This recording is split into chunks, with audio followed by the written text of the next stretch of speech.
Почитувани граѓани, почитувани представници на медиумите. Чест ми е што сум денеска овде во посета на реномирана компанија Мактап, која е успешна приказна на нашиот домашен пазар.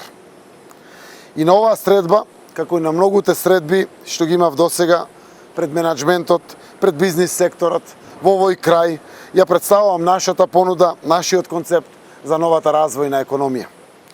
Целта е компаниите да напредуваат и да ги зголемуваат своите инвестиции, да го зголемуваат своето производство и да освојуваат нови пазари, да инвестираат во иновации, со тоа и платите ќе растат и граѓаните ќе имаат повисок животен стандард. Во изминатите 3 години покажавме што е тоа економски патриотизам и како се почитуваат и вреднуваат сите предпријатија и домашни и странски. Едно од нашите ветувања беше да ги изедначиме условите за инвестирање на домашните и странските компании.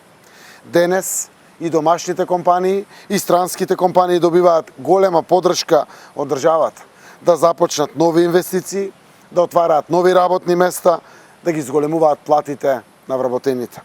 Затоа, последните 4 години обезбедуваме поддршка на компаниите во висина од 600 милиони евра. 300 милиони евра од домашни буџетски средства и 300 милиони евра од европските фондови.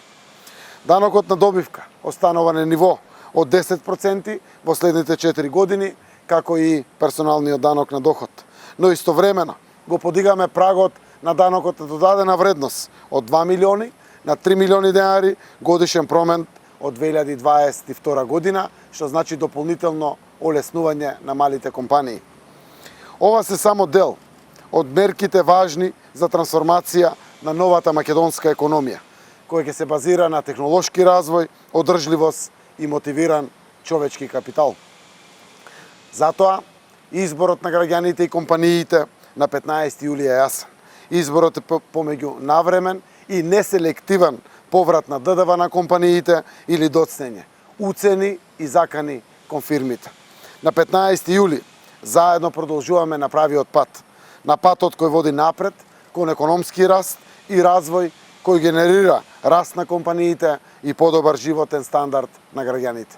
Благодарам.